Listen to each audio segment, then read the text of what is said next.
Hey guys, Kyle here. So, just before the show starts, I wanted to mention our Patreon. You can pay us $1 a month as a thank you, as a tip. You can pay $2 a month to get access to one of our bonus content shows, episodes 2 days early, and a secret Discord chat where all of our Patreon donors get to go and hang out and talk with us directly. Then there's a $5 tier that you can donate to get access to a whole bunch more content. We have multiple bonus episodes on there. So please check it out. Patreon.com/itgetsweird. We don't advertise, we don't make money. So check it out and throw some money if you think that would be cool. Thanks.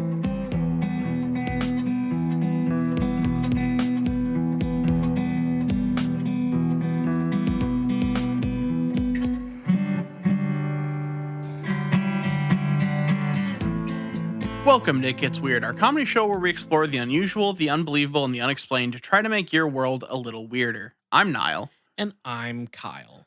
And I am chock full of pasta at this very moment. The pasta is currently kind of weighing down a lot of the jokes in me. You know how when you eat pasta, it kind of like it grabs on to a lot of your more funny parts of your personality and like pulls them down into your tummy. Carbo loading is really good for like running a marathon or something the next day. But in terms of jokes, I would say that I think the gluten in the pasta just tends to like leach onto the funny and just make you shit it out. Yeah. That's how it works. It's like what was the fucking whatever the chemical that was in the like diet chips that made everyone like have anal leakage in the 90s? I don't know. That's a really weird thing to pull. Olestra, I think is what it was called. It was on like a certain type of chips that had to get like a nationwide recall because it was causing people to shit themselves. I don't remember this. Yeah. That's awesome. That's a whole thing. We could bring that back. I mean, yeah, but look, like some people want to sell it as a diet thing. I don't know. Yeah, well, or like, you know how there's the one chip challenge.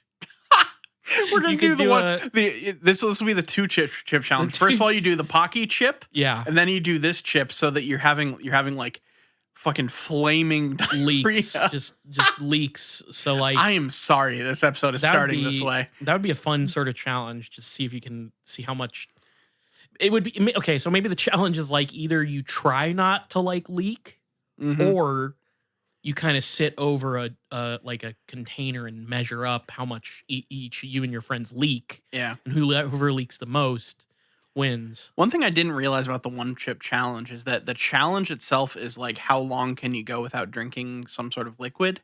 Oh, I thought it was just to eat the chip. That's what I thought too, but I was watching a video of people doing it this year and it was just like they ate it and there's like a chart of like this time to this time is like fine, and then it gets up to like, oh, you're a fucking spice god or whatever. So I mean, in general, yeah, you're supposed to eat it, but like, you gotta like try and like the bragging rights, are it's sort of like the cinnamon challenge where people put loads of cinnamon in their mouth. Yeah, it's about trying to eat it's like trying to eat a tablespoonful of cinnamon. Yeah, I like the concept of the one chip challenge. I like hurting myself.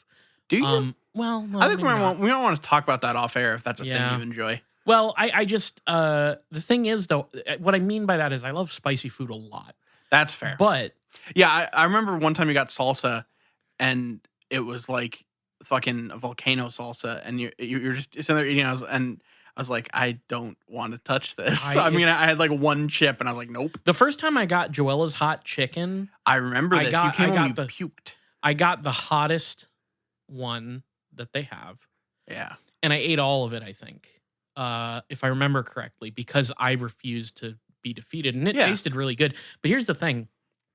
I'm at a point in my life where my body simply rejects that stuff. It's not my choice. I am not allowed to have spicy food anymore. And it is causing me authentic sadness, like food-related depression. I think what you got to do is you got to go in extremes in other ways, like go for ultra savory, just start like instead of waking up and making like Kool-Aid, which is a thing that people do in the world of this bit, you just got to wake up and do that, but with like beef bouillon cubes. Wow. You got to just like fucking go hard with like mushroom powder and like MSG in it and just go like to the ultimate fucking unctuous savory notes. The umami. Yeah. Ooh, umami. Yeah, you got to go hardcore umami to Okay. try to make up for the fact that you can't have super spicy foods. I guess I could start doing that. Although I gotta say, too much of a saltiness, and that's no good for me. But I want salty a is an balance. umami. I guess that's fair. It's not Umami is a different thing. You're right. Okay, I'll see if I can umami my life up a bit. Yeah, maybe get like a low sodium bouillon and then just kind of go from there. Yeah. Yeah, I think we can make this work. Bouillon in the morning.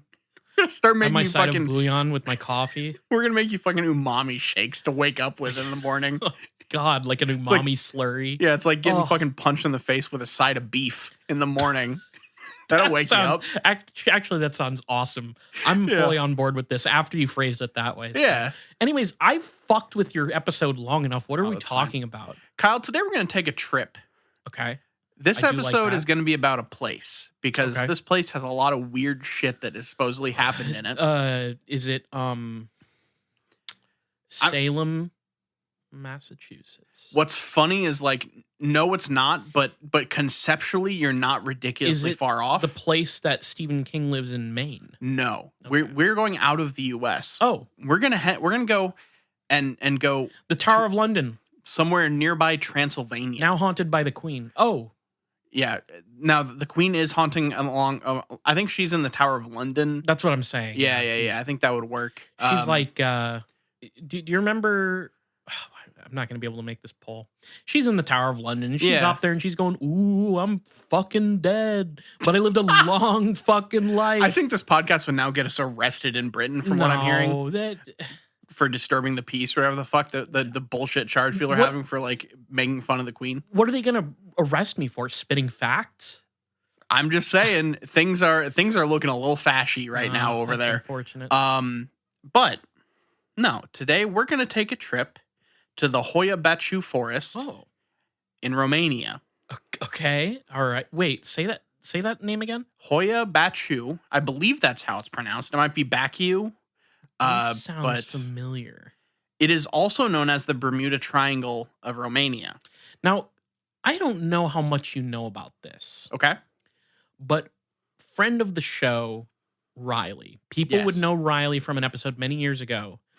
But more also, reference than appearing on this podcast. Sure, yeah. But also, like, his wife, also still just our friend, Brittany. Mm-hmm. Like, she went there with Riley and they, like, studied stuff there. I might have to send them this episode after we should do it. I'll let them know, but like if I'd known, I would have like thought like, oh, we should talk to Brittany. This came together very quickly. That's okay. I'm sorry. I'm not trying to make it sound like. No, you're saying, hey, we have a firsthand source that maybe you should draw on for this episode. That'll be really good for like fact checking stuff, especially the stuff that you might have had to translate from Romanian. Look, we'll talk off mic about my habits and your habits, and we can get it all aired out. So. People, if there was a camera on me while I was doing notes for this podcast, people would think I was absolutely insane. Why? Were you doing something really funny? I just like my format is like opening like 15 different tabs, clicking like and reading like a paragraph of each of different ones, clicking back and forth, opening 15 more tabs, starting a second window with more tabs, and like then I just start to condense. Then like I make a 30-page thing and then condense it, and it's absolutely absurd. Niall, you just described a Friday night for me. Yeah, that's fair. That's what I do with this shit. And here's the thing: I was always really bothered when I had too many tabs open. I tried to slim it down, and I'd like go and make bookmarks when Once I became a web developer, and when you have to research that shit, you're gonna have 100 tabs open, and you're not gonna know where anything is. And it's that is just the life I live now. Yeah, it's a real thing. It's a problem and my problem is like I get in like this weird mania where I just start like closing and opening stuff, and so like I forget where things came from, and it's a whole thing. I probably should work on my bibliography skills a little bit better. But anyway, the Hoia Baciu Forest. Let's go ahead and get into this before we spend 20 minutes talking about nothing on this podcast. We're really the Seinfeld of weird conspiracy comedy podcasts. Yeah. So the Hoia Baciu Forest is near a place called Cluj-Napoca, Romania, and it covers approximately 250 hectares. Hectares? Hectares? Yeah, is that hectare? Is that how you say that? Hectares? I don't know. I've always heard hectares, but there's no second C. I don't think there's I think it's hectares. Yeah. So like this is. I want to start off this podcast by just saying this is a pretty small forest. This is not Sure. like a wildly huge, like expansive, broad-reaching forest. I think at its deepest point, this thing's like a kilometer deep. Okay. So like, it's not a small forest, but it's also not like a An massive thing. expansive. And Yeah. that will come into play with the believability of some of these things, more so than the actual stories itself. So just hold on to the fact that this is not just while we're doing the show, just be aware that this forest is not insanely huge. Gotcha. Now, this is a forest that I think in reality, mainly due to the like look of it, the vibe of it, gets thought of as a very spooky place to be.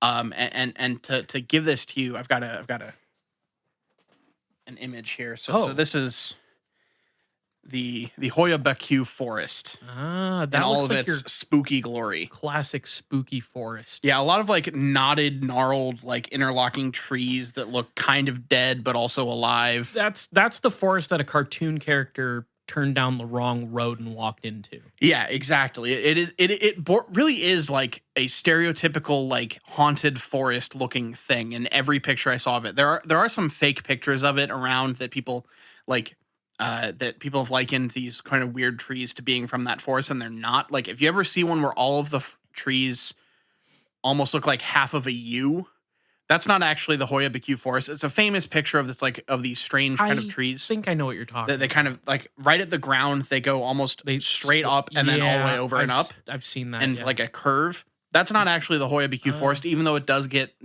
attributed to that quite a bit. When in reality, this place does look creepy as shit. It just is like a gnarled, old, knotty forest. And that's knotty as in knots, not as in, not as in like spank me. Oh, okay. Could it be both? I mean, it can be. Frankly, You if you want to go that way, sure. Spanked or your toes sucked or whatever it is you're into. I'm gonna go into the Hoia Baciu Forest to get my toes sucked. That's for It Gets Weird t-shirts coming this year. No, so I went to the Hoia Baciu Forest and all I got were my toes sucked. And the stupid t-shirt. Oh man. Yeah, that's which I don't know if I would wear that or not. That is a funny shirt. So this is a forest near Cluj is what this place is known as, nearby the town that's closest to it. And that they seem to be basically scared of this forest in a lot of ways. It's used to kind of scare children, a lot of local superstitions, a lot of local stories about it. This is in general just a place that people are kind of wary of. No, that's funny because I feel like a lot of the times we run into stories of monsters and creatures and creepy creatures really that are used as stories to tell. But this is the first I've really heard of a place where people are like, this is the scary place. Because like, okay, usually when you think about those stories that are told, especially like to kids to kind of like keep them in line, you usually want it to be a monster because the monster can come and get you. The forest can't really come and get you. You would think so, wouldn't you? Oh, shit. So this forest has been a host of a wide range of phenomena. All sorts of stuff from disappearances, ghost sightings, unexplained apparitions, various time skips and stuff, and also UFO encounters. Ah, nice. So this is a wide range. We're having a fucking broad scope here in terms of all the weird stuff that has happened in this Covering forest. all your bases. So the name Hoia Baciu, I guess, translates roughly to shepherd. And that comes from the namesake story of this forest, as far as I can tell. There are places that kind of dispute where the name comes from, but most notably, you'll find this story. There was at one point in quite a long time ago. This is one of those things that's just it is a legend at this point. There's not a specific year tied to it, but it is a local legend. This is an account from a resident of a nearby town named Stefania Silvasi, who recounts what her grandmother told her about this forest when she was a child. So she says, long ago, a hardworking shepherd got up early one morning to gather his flock. There had been rumors of bandits in the area around his home, so his wife was worried sick that this harm might come to him if he left their cottage. The shepherd told his wife not to worry and kissed her on the cheek. Tears filled her eyes, but she knew he had no choice but to bravely venture out and take care of his 200 sheep, as they were essentially all the couple owned besides their home. After gathering the animals, he set forth to find some grazing plains so they might fill their stomachs. It is said that the shepherd happened upon the now infamous Hoia Baciu Forest, where he discovered a lush green field, which we'll talk about that field in a little bit, which was perfect for his beloved sheep.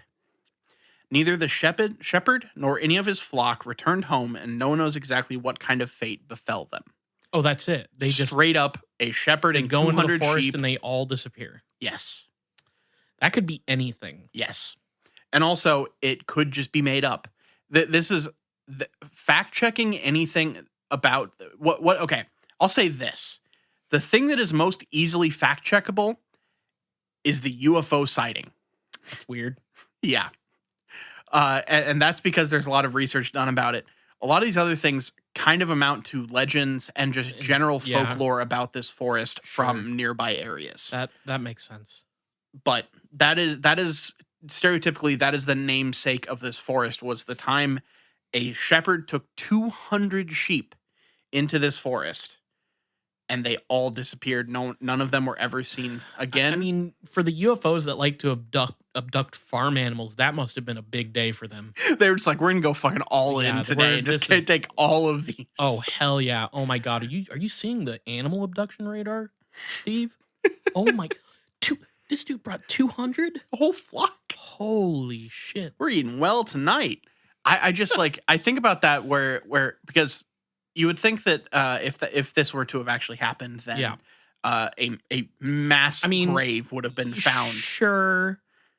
But so, it's one of those things with legends where there's probably something that it comes from, but you know, who knows what the real story is. Well, what I'm saying is aliens obviously took them. Obviously, and that's the only reason this wouldn't have been easily provable. Right. Now, this forest also does hold history even predating that.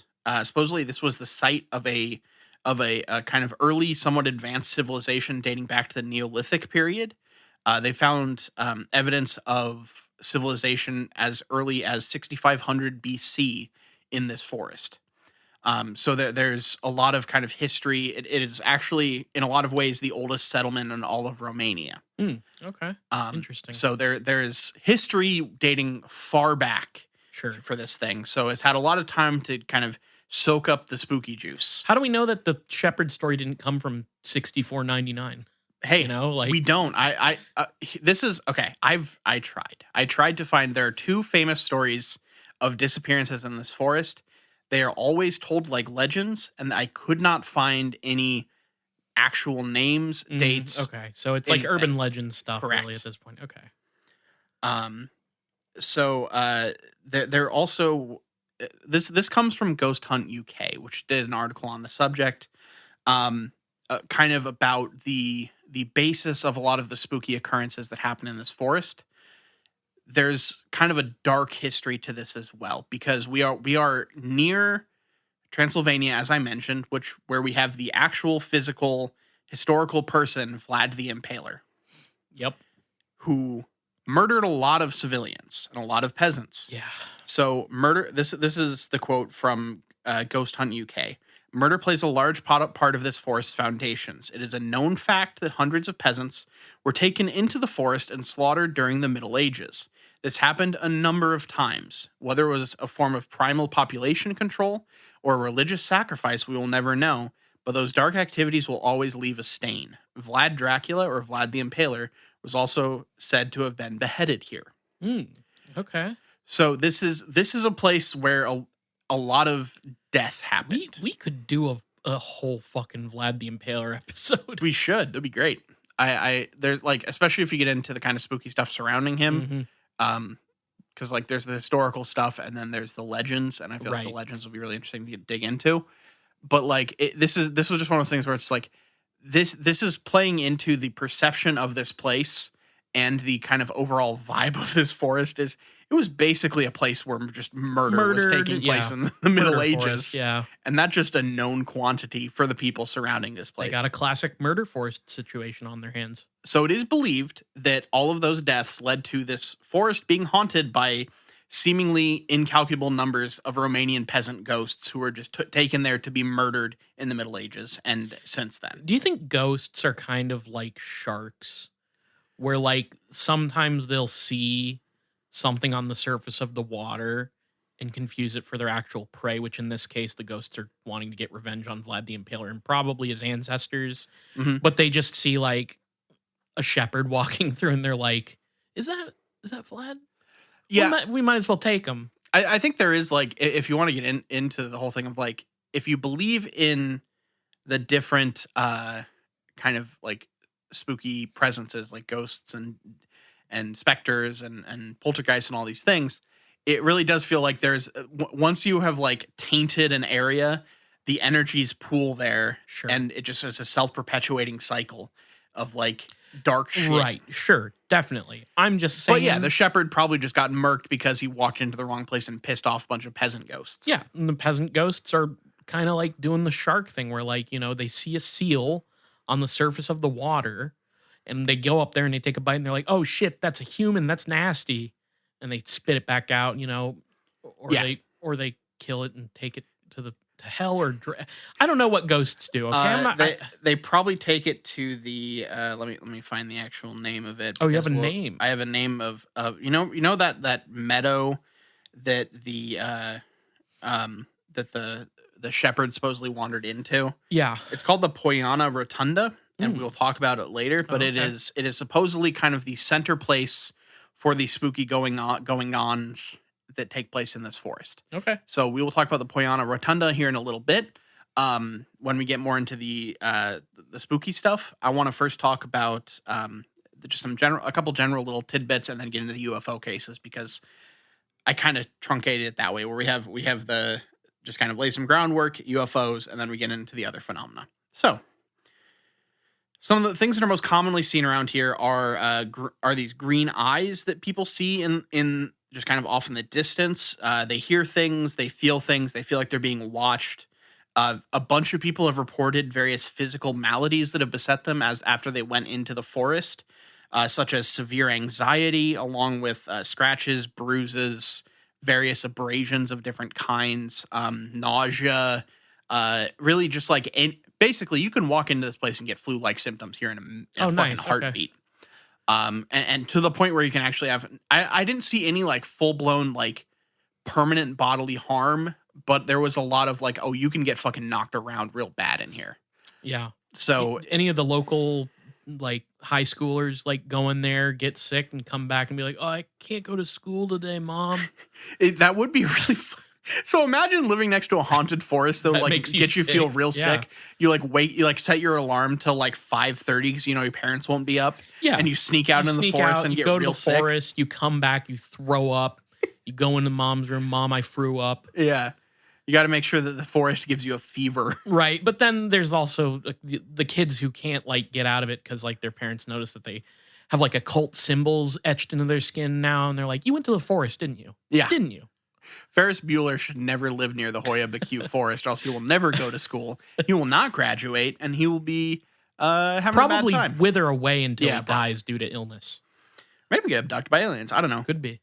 People also supposedly hear giggles of women or screams of young girls in this forest as well, along with the sound of deer or horse hooves. And just basically, like, if you think of like your generic kind of spooky ghost shit in a haunted forest, it happens here. I mean, screams and giggles. We don't know. That could be the girls could be getting their toes sucked or something. If we can just try to relate every phenomenon in this forest back to toe sucking, I think that will be very good for a small percentage of our listenership and incredibly off-putting for a lot of them. Yeah, So fair I mean, enough. look, we're in this podcast. We're all about narrowcasting. Because This episode's for the toe freaks. yeah, this episode's for those. Yeah. So I want to talk a bit about UFO stuff in this Okay, I would forest. love that. Please. There are two main accounts, and the first one will have a bit of a caveat, I will say. So Okay. the first one takes place in the 1950s to what? Nothing. I don't have anything to say. I'm just anytime I hear. Go ahead. Go ahead. Sorry. So this person, the name of the person when it's anglicized is Alexander Swift. You also see it spelled Alexandru C2, I believe. It basically the varying alphabets and Hmm. translations and shit. But Yeah. Alexander Swift is the easier name for us stupid Americans. So this is a case that I have a lot of trouble finding verified information on. Hmm. And there's kind of there are a couple things that I think I was able to verify, at least to a certain degree, but there's also a big thing dangling over it that we'll talk about at the end here. Is it a UFO that's kind of dangling over it? I would love it if that were, but maybe it is, you know? So Alexander Swift was a biologist in the 1950s who became fascinated with this forest because of the strange trees and wildlife that were in there. So he took to, over the course of I believe about 10 years, spending a lot of time in this forest, just taking biological samples, doing research, just generally doing all of the stuff that a biologist would do. But there was one specific time that he went into the forest and he came back with pictures of what he claimed were UFOs. He had gone in to check out some strange vegetation, and he ended up seeing this craft up in the sky. There's not a lot of detailed information about what exactly he saw. There are some pictures that you can find online that are related to this, kind of. Okay. So he went back to the to his friend named Adrian Patrut, who was a university professor, but also the president of the Romanian Society of Parapsychology. Oh shit. And this man published a book about the Hoia Baciu Forest that had some pictures taken by Alexander Swift in it, that supposedly showed UFO phenomenon. I was unable to find the book. Hmm. I was unable to find some of those things. I was able to find an Adrian Patrut. Um, and supposedly in 1993, after Alexander Swift died, the photographs he had taken went missing and nobody has ever found them. The book that was published was called Phenomenale de la Padure Hoia Baciu, which I believe is some sort of French phenomenon in the forest, Hoia Baciu. And this guy published this book. And what I believe Adrian Patrut is confirmed a real person, but the thing that makes it murky is that Alexander Swift has become the subject of a creepypasta. Okay. So, in looking up, trying to find information about this, a lot of the stuff that got referenced and also, a lot of the stuff about this case comes from more listicle style websites as opposed to like harder research, deeper digging fact stuff. Like it's a lot more like, weird facts about the Hoia Baciu Forest, that kind of stuff. And so a lot of the Alexander Swift stuff that I could find came from trying to amalgamate all sorts of different versions of that, and a couple places that Adrian Patrut was talked about. But a lot of it does seem to, I can't tell, basically, I can't tell which one is the chicken and which one is the egg, Right. because the stuff that gets referenced in the creepypasta, it references some things that I can't find other sources on from this, versus like finding that it predates the creepypasta. So I can't verify exactly how much of this stuff is real, and how much of it comes from the creepypasta, especially because this story is so vague and just seems to be kind of tossed in as like a footnote to the main UFO encounter that people talk about from this place. But if anyone wants to find the creepypasta, it is entitled "The Romanian Knowledge Experiment," and I do have the full text of it here. Okay. If we want to get to that, we might read that at the end of the episode if we have time. But for now, I want to talk about the main UFO encounter from this location, Okay, yeah. Let's do it. and that is the encounter of Emil Barnia in Cluj, Romania, in 1968. So we jump ahead to 1968 for this one, and this is like the defining UFO encounter of this forest. Supposedly, people have seen UFOs since then, as recently as I could find in 2002. But this is the one that has actual research and pictures and stuff behind it. So, on the morning of August 18th, 1968, Emil Barnea, who was a 45-year-old construction technician who had previously been an officer in the army and was quote unquote known for his integrity, along with his girlfriend Zamfira Mattia, age 34, a little bit of an age gap, but that's okay. Um, we're going on a walk towards the woods of Hoia Baciu. They were accompanied by two other people, a man and a woman, who have remained anonymous because they wanted their privacy respected. So we have a group of four people, only two of which we know their names. They decided to stop and have lunch in the middle of a small clearing in the woods, close to the road from Cluj to Bucharest. So I think they were on like the outskirts of the forest. They weren't. We're not in the Poyana Rotunda yet. Okay. We're not there yet. Emil Barnea went to seek seasoned wood for a campfire. It was just a very nice day. There was the only sounds they could hear were birds singing. It was just a very pleasant, nice, kind of idyllic little sojourn out into the woods with your friends. He then heard his girlfriend calling for him and to come see something that she was looking at and it was in the kind of early afternoon. When he came back to the clearing that he had left his girlfriend in, they were looking up into the sky where they saw a round craft that was rather large, of metallic appearance, and it reflected sunlight as if it were silver plated. It then slowly flew above the wood without making any noises. Barnea then went to his bag where he was able to find his camera, and he tried to estimate the distance away that this craft was and took the first shots of this strange UFO craft. It continued to kind of move slowly across the sky and left him enough time to take multiple shots. I forget exactly how many there were, but he took at least a couple different shots in this initial sighting. He started to notice variations in the luminosity of the craft, so in the way it's reflecting light and light is being emanated from it. And it seemed to have some kind of fluctuations in how it was moving at this point. It was moving kind of almost a little erratically. And then the craft suddenly accelerated, going straight up, and he took two quick more shots before it just flew too far away to be seen. So I believe he got 4 total shots that I can find.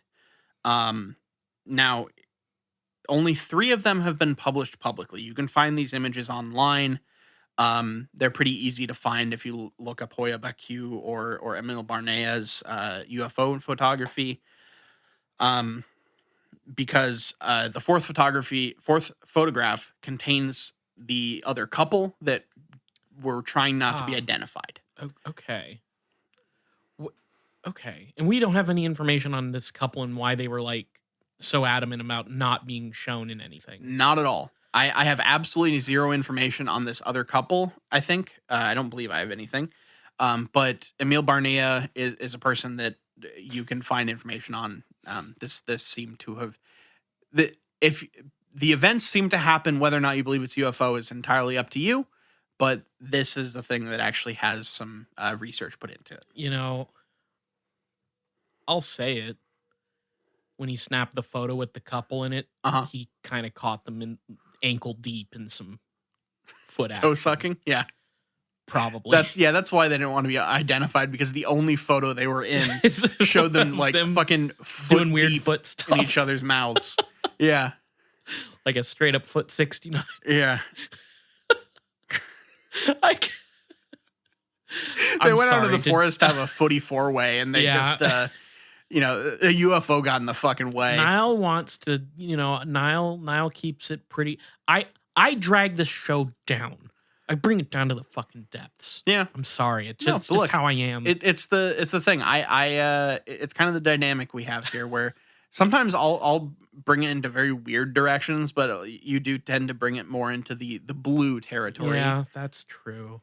And I love it. Yeah. Look, you're a filthy person. It's fine. You're absolutely goddarn dirty.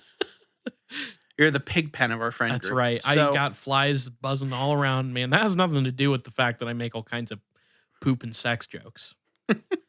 Completely unrelated. So The thing that what did happen was the fourth photograph was not ever shown to the public, but it was shown to various ufologists. And they went, "Oh, good Lord." Yeah. Ignore the I foot didn't know stuff. you could do that with the Ignore foot. the foot stuff. Look at the UFO. That's the reason. Emil, basically every time Emil tried to show it to somebody, they could only focus on the foot stuff and forgot entirely UFOs even existed. Yeah. So it seemed to kind of go antithetical to the cause. So he showed it to a ufologist named Florin Georgita and Ian Hobana. And it shows the machine had become very small in the distance and starting to get lost in a cloud, so it wasn't the best shot anyway. But the four witnesses followed all of the various kind of changes in the machine, and they called the machine in a lot of the sources that I was finding the UFO. If that's confusing, but their entire sighting had lasted approximately 2 minutes. And then afterward, they all just kind of stood there, mouth agape, probably because there was a toe in it, and just went like, they didn't really know what to say because they had just seen a UFO. That took you off guard, huh? That was good. That was good. Yeah. So, I'm just the idea of your mouth having I to was be so agape. shocked that the toe came out of my mouth. They turn to see this UFO mid suck, and they make a. Do you think it? Yeah. Do you think you had like a full like pacifier coming out of a baby's mouth, like pop? Yeah, full on like a. As it came out of his mouth, and as he was in shock. Oh wow. Oh my God. So a few days later, after the shock of this whole thing had kind of worn away a little bit, he ended up getting his prints developed, and he started to see, he had some actual photographs to show people at this point. So now we move on to some of the stuff with the various UFO people that he worked with. So let's see, this whole thing took place in August. So in September, that person that he had shown, that I said he showed the fourth photograph to, Florin Georgita, who was a UFO investigator. This is when Barnea started to kind of work with the UFO community with these photographs he had taken. So Barnea had met Georgita a couple of years previously, because in their day job, Florin Georgita is an engineer, and Barnea is a construction person. So you have a crossover there, and they had met on the job site. And so he knew to go to Florin when he found these UFO photographs. So Georgita started to investigate the images that he was given, and tried to figure out a kind of a sequence of events, and try to figure out a flight path of the craft as it was seen by Barnea and Mattia, and kind of make kind of a timeline and sequence of events, and just all the stuff that ufologists try to do when they see a series of craft photographs. They started to let's see.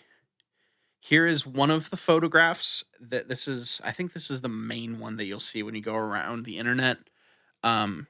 Just like Oh, I think I've seen that photo actually. yeah, it's like, it's not a bad photo. It was published in September 18th of 1968 in several newspapers around Romania, and that kind of led to a wider acknowledgement of this whole thing. So it went through the papers, and then there was an observatory in Cluj, who the director started to kind of look into some things, and he says that it was either a mystification or some weather balloons photographed in particular circumstances. So this was kind of a little vague. It was, because I don't think he knows what he's talking about. He just doesn't believe in UFOs, and whatever. It happens. He also so basically he wasn't aware that there was only one object photographed across these whole things, and he then took to like kind of really talking shit about Barnea. He said that the witness was an ignorant, illiterate, undoubtedly an alcoholic, and that the photographs were faked.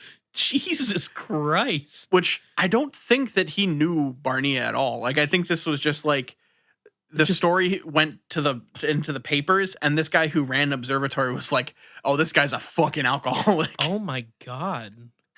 Um, That's quite the that's a severe sort of judgment based on if you're right, very little. yeah, because like this was before the investigation came after this. There was an investigation into whether or not there were any other like blimps or balloons or phenomena that were in the skies that day in any public record, and none were Now, found. you sure that he didn't like drunk driving crash his car into the place just to deliver the report and the photos? Barnea, you think that he like Yeah, fucking maybe drunk drive I'm just into saying, like, the observatory? I'm just trying to imagine why this guy was just like Why this guy had immediately just personal like, beef? yeah, well, what's the deal? Yeah, I don't know. This was just part of like I found one really good account of this thing, and that was just part of the account. Um, and I don't know why the guy that ran the observatory in Cluj really just took to fucking just railing against this guy. I appreciate that they did. It's funny. It's just like Yeah, maybe he saw the fourth photo and thought the toe sucking was a little much. Maybe there's something. Yeah, that could have been it. Yeah, this guy's a real king shame. Yeah. So, they also went and did an investigation on the negatives taken by Barnea. They were given to a photographer reporter in Cluj, and then by a specialist in photography of the Ager Press Agency in Bucharest. And both concluded that there was no trace of any sort of trickery to the negatives. The film was then examined by a commercial photography laboratory as well, who also considered it perfectly normal without traces of falsification. After this, the 3 photographs that were able to be published started to go more broad, like they started to appear internationally, I believe. And this led to a lot more kind of, discussion and criticism and stuff of this UFO sighting in the larger world. That Barnea and his girlfriend were interviewed by state television. Barnea was subjected to tests carried out by a journalist I do not know what this word is. So this seems to be an organization, Informația Bucurestiului. We'll go with that. Basically, in order to test whether or not he was good had a good handle on sensory perception. Basically, okay. if there was some reason he should not be trusted. Right. And presumably they gave him a breathalyzer too. Probably. Okay. They also technicians at the University of Cluj also studied the photographs, built and photographed small scale models of the craft to check to see if like they had been faked that way. So like the negatives hadn't been tampered with. They'd already ruled that out. So they're now trying to figure out if they could actually say that this was like he built a model and photographed it. And so they were just like trickery in that way. They basically just started testing every possible way they could to make these photographs less believable. Mm. And as far as I can tell, none of them really seemed to find anything bad about these photographs. UFO confirmed. Yeah. Then a Romanian ufologist and well-known author named Ian Habana started his own investigation, where he actually went out to the forest. He met with Barnea in 1968 and then again in 1970. And he found out that neither of them knew anything really about UFOs before this. This was just like a weird thing they had found. Like they had no invested interest in UFOs before this, so it's less likely that they were trying to falsify something. Sure. So they established a series of like facts about this case that are a little boring, but stuff like what the temperature was, where the place was. It says, it's 4.7 kilometers west southwest of Cluj. What type of camera it was, what witnesses saw it. Basically, he tried to set up like a list of what are the verifiable facts of this case so that those can be kind of known to public record. Seems to be a decent manner of like getting everybody on the same page for an investigation. And this is another thing that I can't verify, but supposedly Hobana explained that in Romania at the time, there was no possibility of selling various documents to publication in a way that would benefit the author. So basically, Barnea didn't really have a financial interest in putting these photographs out there. He wasn't getting paid for the photographs by papers or anything like that. So the images had not been faked for financial profit in a reasonable manner. Okay? Sure. And moreover, he says, you can easily guess that the citizens hardly took to risk to ridicule the authorities by proposing faked documents. So basically, they didn't attempt to fuck around with the authorities. Yeah, so that's like the main thing with those photographs. Like there were these 3 photographs that you can find. I believe you can find them all online of this UFO craft taken above this forest in 1968, and no one has been able to find a way to debunk them other than saying whatever is in the photographs isn't a UFO, which is fine. But like, there's no dentist headlamp for this, Right, you know? right. There isn't so no follow up on people debunking it or really any explanation. Yeah. Mm. Now, the other kind of thing you'll find out there is this more photographs taken by Professor Vonkovizicki, That's probably how it's pronounced. who saw some other unidentified objects in the forest in 1977, and he presented UFO pictures of Baciu Forest at the International Congress of Ozonology in Acapulco. So in 1977. So like these are a couple different times that people have found UFO stuff. The Barnea one is the most fleshed out. That other one I only found referenced like 2 places. So there are 3 main accounts of UFO stuff. One of them might be a creepypasta. One of them is just someone who showed some photos at a conference, and then the main one is the actual UFO case that I have. Okay. We got a whole assortment Yeah. of shit And like I in said, this forest. people have claimed to see UFOs as recently as 2002 that I could find, but there was no stories to them. It was just locals seeing UFOs. Oh man. So It's now, it's another one where I wonder if you get into that microfiche, you'll find something cool. or if we can get some boots on the ground in Romania, maybe there's some firsthand sources. Hey, I'll be like, Brittany, let's go to Romania sometime. You can help guide me, and let's look for UFOs and ghosts. Yeah. I would be super into that, honestly. That would be great. So let's get into some non-UFO weirdness in the forest. First, I have a fun little tidbit. Supposedly, while shooting Ghost Rider, Nicolas Cage, so that film was shooting in a town called Cebu, which is nearby, and Nicolas Cage specifically came to Cluj to visit the Hoia Baciu Forest because he knew that it was supposedly this creepy, weird thing. So Nicolas Cage has confirmed been to this place. Yeah, I do love a good tidbit, and that's a good Nick Cage tidbit. Some other people have been here, including Ghost Adventures and Destination Truth. That Ghost Adventures had an episode there in 2013 where they were taken into the forest to investigate poltergeist activity. One member of the team shared this experience from the forest. He said, as soon as he left, so they specifically set up overnight in the Poyana Rotunda, which is a circle. It's like a kind of circular clearing in the middle of the forest that some people claim can't have large vegetation grow there. So, and in this like perfect circle, it's not actually a perfect circle. And there's like, it's just a meadow, but it's still, people think it's weird. So he said that as soon as he left the circle and went to the forest, he heard a sub-frequency noise and it paralyzed him. And he started to stare into the woods, and he couldn't figure out what was happening, and he started to emotionally break down and like just kind of have like a total fucking breakdown. Oh my god.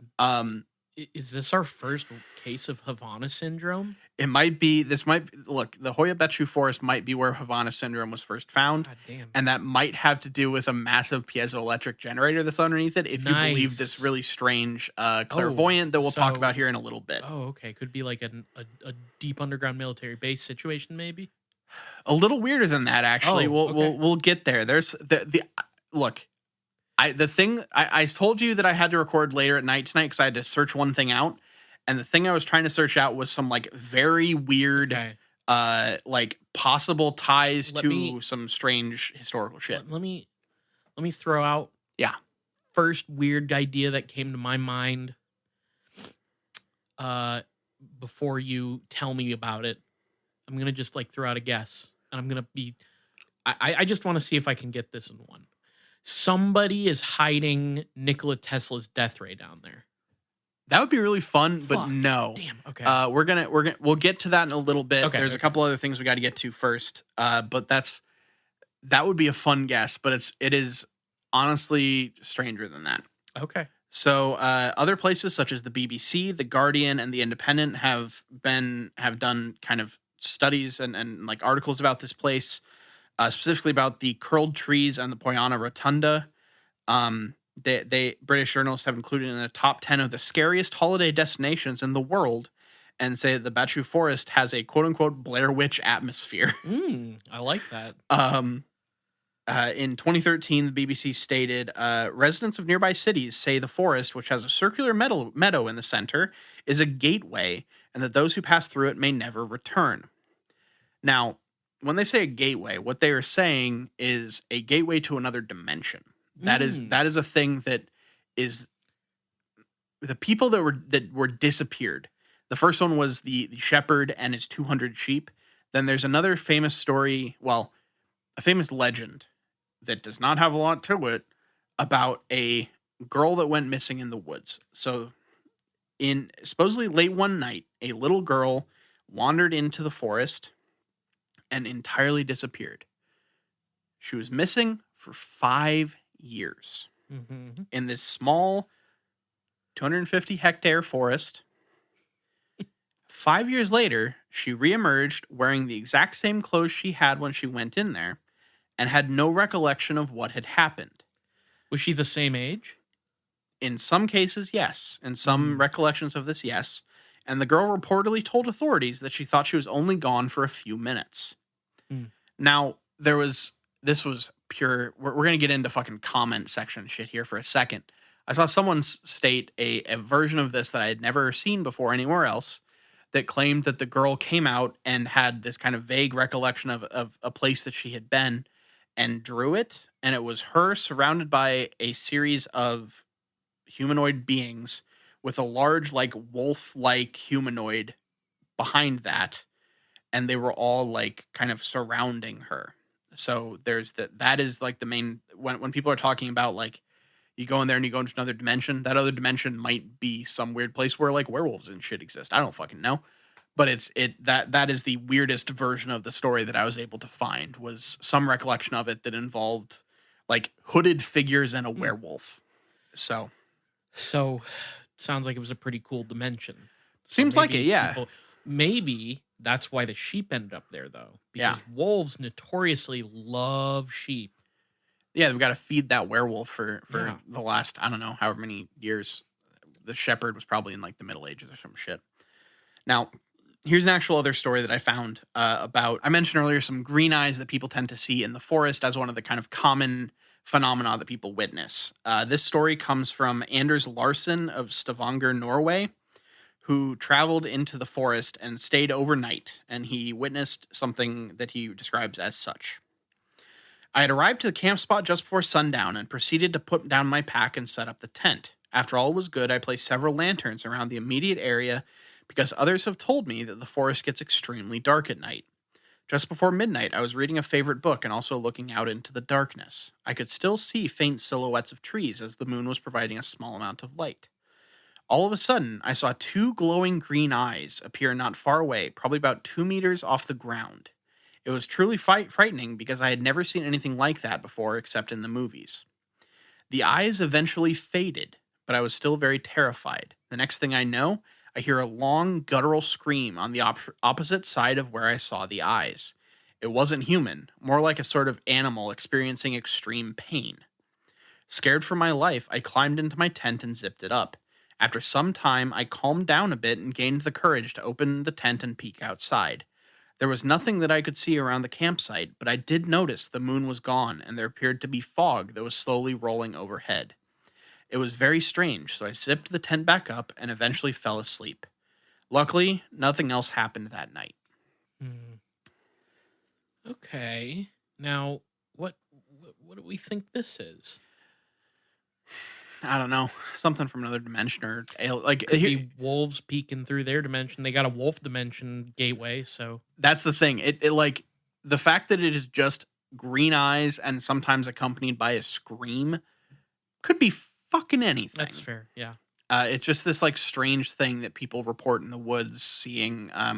This isn't the only case. This was just like the most fleshed out story I found of it. Because like I don't know if you find this, but when you're dealing with something like this, where it's just like a place that people find spooky shit, almost every source is just like, yeah, people see this, Yeah, and this, yeah, and yeah. there's no stories, there's no sources, there's Yeah, no like, sometimes you have to really dig for like yeah, people's actual stories, but especially like outside of the country, like anywhere not English speaking, it's like yeah. it's so tough to find that stuff. Yeah. So speaking of stuff that we're going to get into the place that I had to do some translation. Quickly, we're going to set up by talking about the Poyana Rotunda because it seems to be a focal point in a lot of the legends here. This is what is considered to be a vegetation dead zone that makes the circular area in the middle of the forest, and a lot of the strange phenomena seem to take place nearby or in this place. So people believe that that's where the girl disappeared. That's where the shepherd disappeared. That's where a lot of people uh, see various like spooks and phenomena and stuff like that. Um, they claim that it is various sources will claim it is a perfect circle and there's no vegetation that grows within the bounds of that circle. Soil samples have been taken from the site and analyzed, but the results show there's nothing in the soil that should prevent the growth of plant life. Some people consider this to be evidence of a portal to another world, and have caught voices on tape in like EVP and stuff Mm. there. And locals believe that it is a hub for this paranormal activity. They consider this circular plateau deep in the forest to be the home of the ghosts. And various photographs that were taken near here have revealed hovering shapes, outlines of human forms, and like a lot of orbs and stuff like that. Mm. Now, if you go on Google Maps, you'll find it's not a perfect circle. It's just like a meadow in the middle of the woods, grass and flowers and stuff, but no trees. So that's what they're saying when it's a vegetation dead zone. The biggest thing that seems to grow in this meadow is grass. There's no trees in it. Um, and that's why people think it's weird, is because it's vaguely circular and Isn't that a notable like a notable marking of a meadow though? yeah.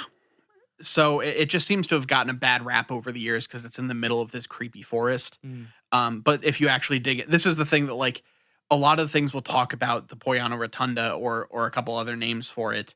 But it's just like if you really look into it, there's not really anything weird about it, but it just has developed this mystique about it over the years Yeah. due to all of the accounts of strange shit happening in this forest. That makes Now, sense. I mentioned something underneath the meadow a little bit ago. Yeah. And that comes from one Douglas James Cottrell, who is a clairvoyant and is for sure his own That episode at some point. sounds like a name Yep. I've run into. He's on my list to cover. We'll get to it soon. We'll get to it eventually. But he has this to say about the Poyana Rotunda and the Hoia Baciu Forest in general. He says there was a navigation and charging pylon there for aircraft in antediluvian times, which was powered by a large crystalline piezoelectric generator that is still functioning in a random, unfocused way underneath the circular clearing. Okay. I was not thinking big brained enough when I said the Nikola Tesla thing. We're not, and this is part one of the weird. There's still another. Look, I'm giving you, this is that little jab that like gets you ready for the fucking haymaker I'm about to throw at you. Oh, So boy. get ready. So this thing is still functioning in a random, unfocused way underneath the circular clearing, creating a gravity disturbance along with all kinds of odd interdimensional phenomena as a result. So that is the clairvoyant explanation for why there's no trees or large vegetation in this meadow, and also why people report like compasses malfunctioning and electronics not working Magnetic, well in this forest and yeah. stuff like that. So there's this kind of field created by a crystalline piezoelectric generator underneath the meadow Sure. from antediluvian times, which is a Right. thing that we have not Well, talked about that's like where at those all. people typically, that's where you typically get Yeah. antediluvian. That makes perfect sense. Yeah. I don't think we talked about antediluvian stuff on this show at all, and maybe we'll get there eventually, but that's a whole other fucking Yeah. thing. So the last little thing that I've got for you here Mhm. goes talks. It's building on the idea of a magnetic field in this place. So this is a thing that I had to look through multiple translations of this thing. I don't know where it was originally from. I only find it in a very kind of thrown together, haphazard translation manner on various sites. But this was the clearest version of it that I could find. So I'm just going to preface the rest of this by saying that. So there's a 300-meter wide magnetic field in the forest, and it is known that electronic devices malfunction when introduced into the area. Tests with measuring devices showed electromagnetic interference, magnetic anomalies, infrared, and radioactive emissions, all in an abnormal range, which led to the assumption that the forest is a gateway to another dimension. One of the most interesting paranormal phenomena encountered in the Bachu Forest is represented by far, appearing in some photos of so-called guardian angels. These entities may be invisible to the naked eye, but are captured by the camera and are shaped like human silhouettes. And Adrian Petrut, I believe, is the one who named them bioplasma structures. Here in Cluj-Napoca, specifically in the heart of Transylvania, where the first Atlantean beings on Earth, Well, everything here is a well-known center of Atlantis, which appears in the writings of Plato. When they got here, first Aryan beings have created a timeless zone with which they could travel anywhere in the universe, but also anywhere on the planet, no longer needing a movement with any ship. Who knows about the Ramayana epic knows the Dakni light beings, who were energetic with no physical body, with the first living beings here, have lived together with the Dacians.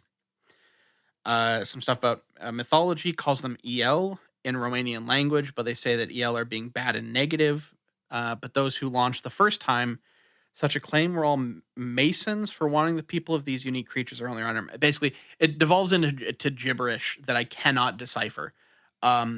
But what I can get here is we're getting into the idea that Atlanteans came from wherever they were into Romania.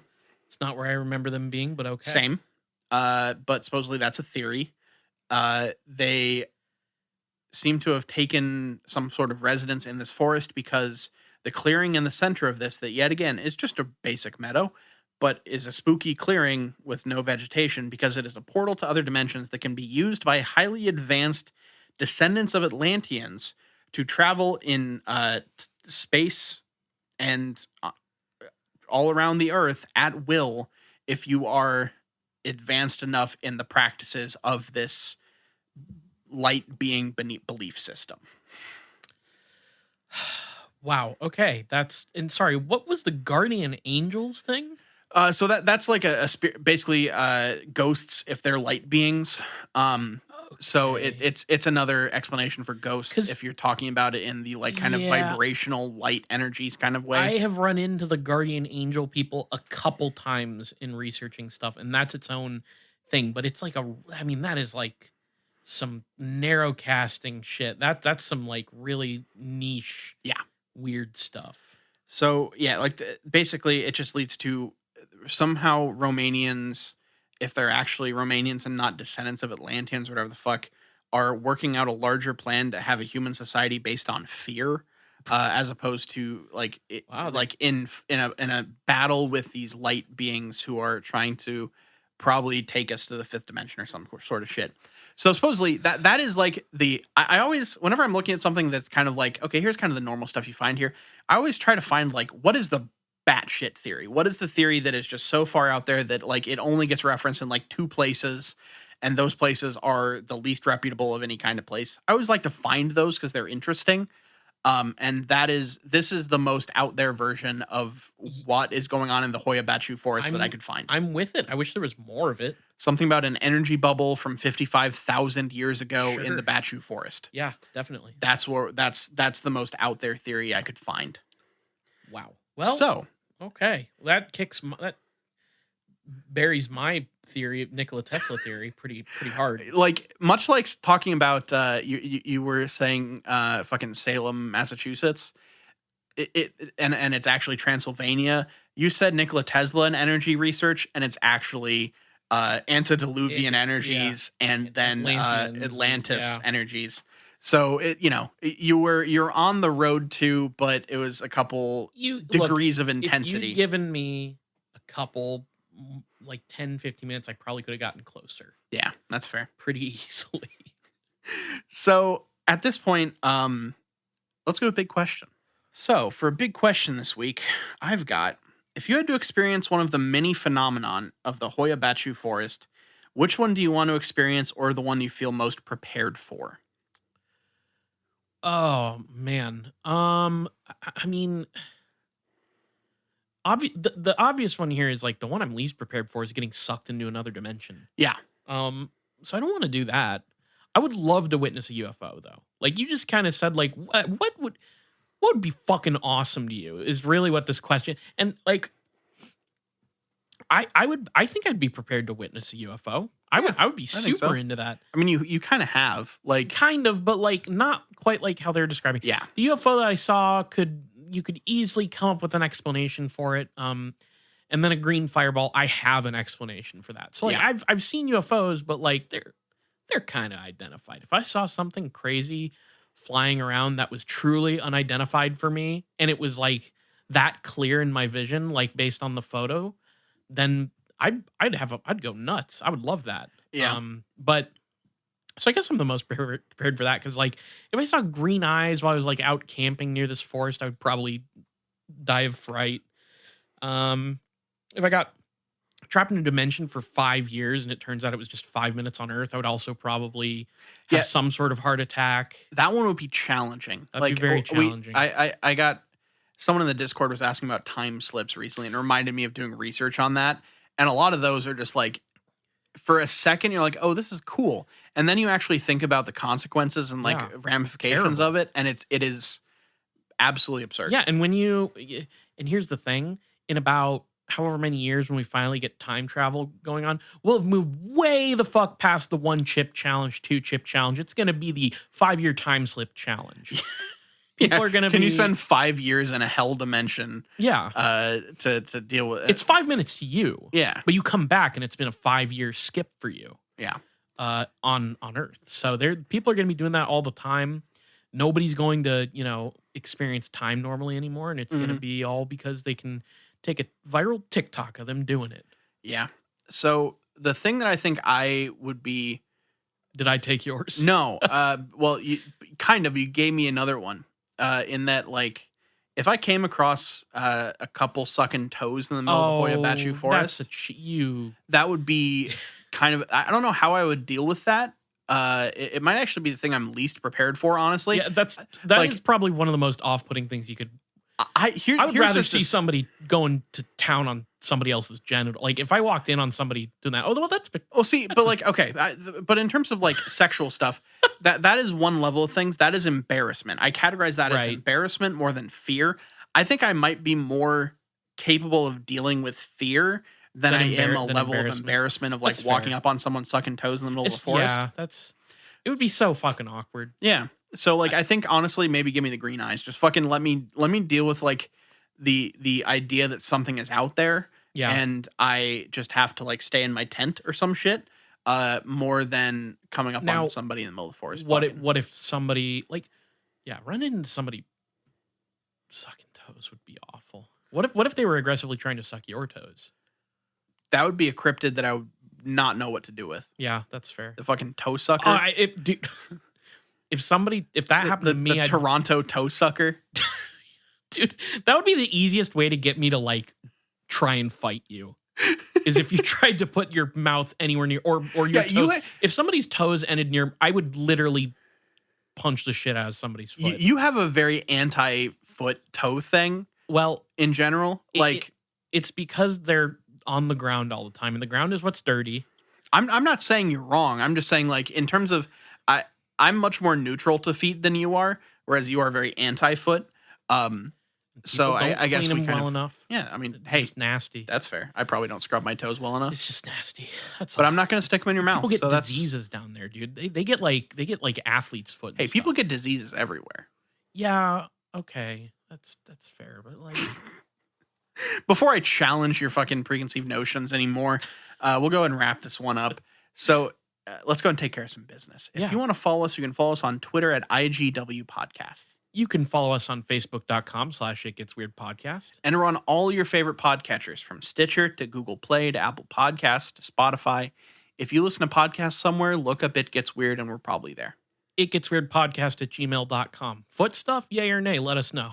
Yeah. I shouldn't invite that to our... We're gonna make a new Discord channel for fetishes. No, we're not. 18 plus that will, only. That will literally never happen. Yeah, Absolutely not.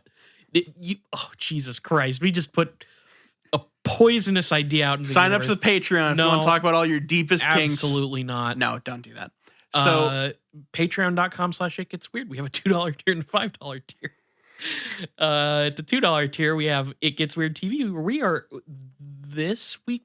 So the last episode of Gravity Falls will have gone up by the time this episode airs. yes. So we'll be putting out a poll for a new show to watch, because we watch a weird TV show for It Gets Weird TV on the $2 level that the listeners get to vote on if you donate to our Patreon.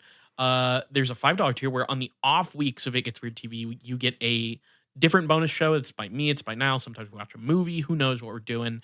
But basically at the $5 tier, you get a bonus show every single week.